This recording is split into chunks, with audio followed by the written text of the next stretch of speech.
Juneteenth is an opportunity for so many Black Americans to also learn more about their own history. And one organization is helping connect Black Americans with those stories of their enslaved ancestors. NBC5's Evrod Cassimy is showing us how.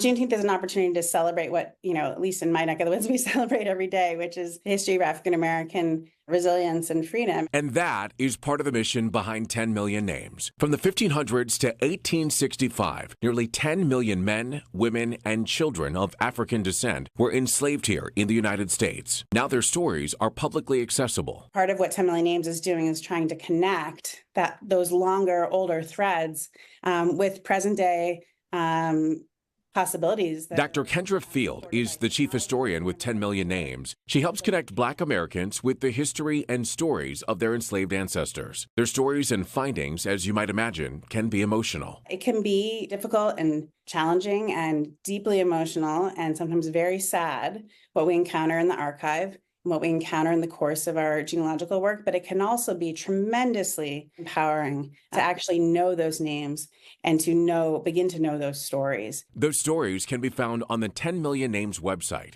There, you'll be connected to other sites and databases to look deep into your family history and even work with a historian to help you gather even more information. As the database grows, its ability to find a whole lot of names and stories in one place, which we haven't really been able to do until now. And now, with Juneteenth recognized as a federal holiday here in the United States, Dr. Field encourages people to not just know the history behind the date. With the 10 Million Names Project, you can learn more about where you came from as it relates to slavery in our country. Juneteenth is an exciting moment to shine a light on kind of Black-led efforts to remember our own ancestors. Evrod Cassimy, NBC5 News.